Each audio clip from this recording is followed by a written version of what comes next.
Hey everyone, welcome back and happy Tuesday. Welcome back to Up and Adam Channel 1. We have a few things to get through. We have another divorce in the Bravo verse, which surprise, surprise. Um, I feel like there's always something, whether it's fraud allegations, a divorce, a DUI, I don't know, some sort of arrest, somebody's getting fired, somebody's getting canceled, somebody's getting hired, somebody's getting promoted. It's like, what the? Somebody's getting a crossover. The Bravo celebrities keep us busy. So we're going to jump into all of it.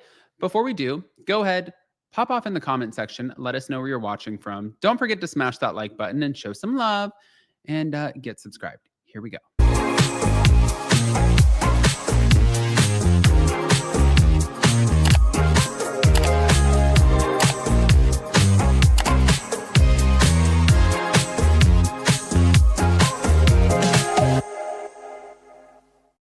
Well, of course, we have to start with this whole Bravo divorce situation. MJ from Shahs of Sunset. Yeah, well, she filed for divorce on Friday, October 17th, 2025, after 7+ years of marriage to Tommy. Now, they have one child who is their son, Shams, now who's 6 at the time of the filing.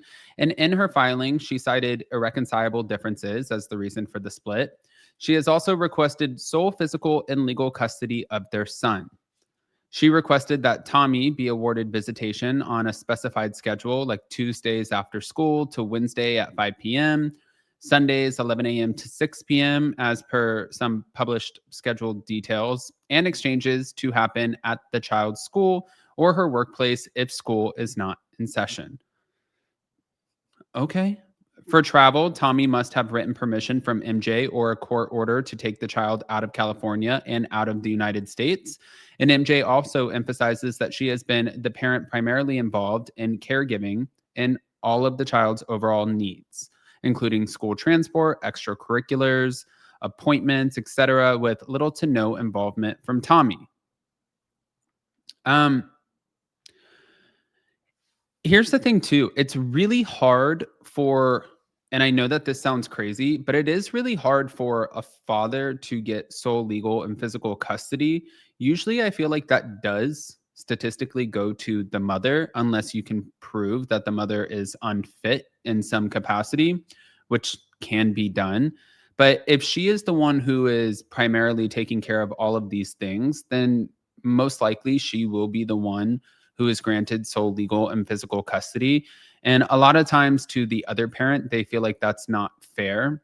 But also to the parent who's getting sole legal and physical custody, once they file for divorce, they're probably usually like, wait a minute, the whole time we were married, I was doing everything. Now all of a sudden you want to sit there and like fight over our kid as if they're a trophy? No, sorry, take me to court.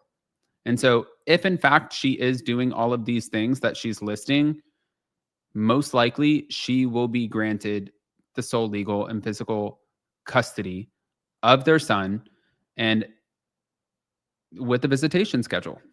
That's kind of, I had a visitation schedule growing up.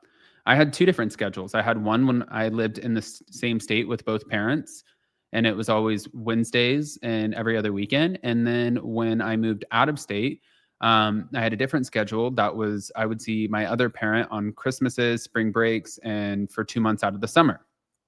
This is just kind of how it goes, you guys. But hold on. There's a hearing set for December, a custody and mediation as part of the divorce process, but the article notes that the filing is part 1. A separate financial property filing is expected later.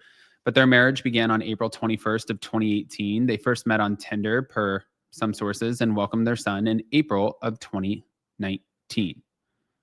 Okay. All right. Well, let's take it over to Lala, girls, shall we? Now, Lala Kent joined the podcast Casual Chaos with Gia Giudice, and she discussed what she knows of the rebooted cast of Vanderpump Rules. This gets me pretty excited. Now, the show underwent a major overhaul for season 12 with a completely new cast of Sir staffers replacing the original cast members.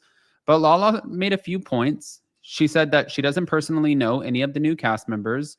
I know that Sheena knows a few of them. I know that Sheena has kind of inserted herself in there a little bit to kind of see who these cast members are. So I'm curious to see what that looks like. She said that she's excited for the new cast, though, because she knows what it's like to be on TV for the first time. And she heard that this new group is so authentically themselves and that there's a lot, well, not a lot of self awareness, which for her is a good thing in the context of reality TV drama.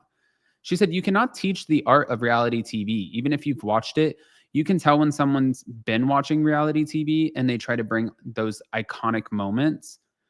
But when it comes to filming, she noted that re-entering reality TV, it wasn't as easy as she thought. She said, I thought coming back to TV would be like riding a bike. It's not.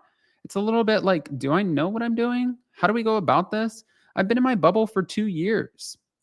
So the reboot is a part of a reset of Vanderpump Rules after some of the major cast changes and the departure of several longtime cast members. But Lala has also rebranded her own personal brand and her podcast as part of her next chapter, though this is somewhat separate. It shows her personal evolution.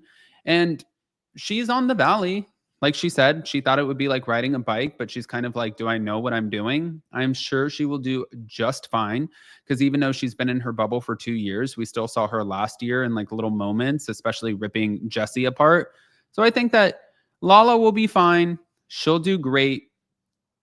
And I think when she said it's like riding a bike, I'm pretty sure she hit the nail on the head, especially for her, because she is a great reality TV personality.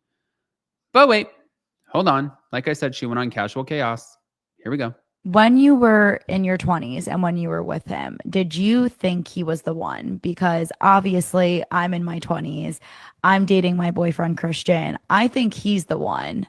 When I met him, I was drinking a lot. I think the one thing that we can always trust is the gut. If you have a pit in your stomach, something is wrong. Listen to that. I didn't listen to that. I drank, and then I ended up in AA. I took a step back one day and was like, everyone's asking me if I'm dating, and I give them the response that they want. So I took a moment to sit with myself. La, do you want to date? The answer was no. So why would I go do something that I don't want to do? You want to know what I do want to do? I'd like to have sex. When you were in your 20s and you want to know what I do want to do? I would like to have sex. Okay. And you think that you wouldn't be good going back into reality TV, Lala? I think that you'll do just fine. You'll do great, girl. Just go on. Get back in there. We think you're going to do amazing. Just get in there. I want to hear what you guys think, especially about the MJ divorce. How do you think that this is going to play out? But also, do you think that Lala is accurate when it comes to this Vanderpump Rules reboot? Like, is it going to be good? I mean, they're going to be premiering the first episode at BravoCon, so we'll see. Smash the like button, show some love, get subscribed, and we'll see you soon. Love you guys.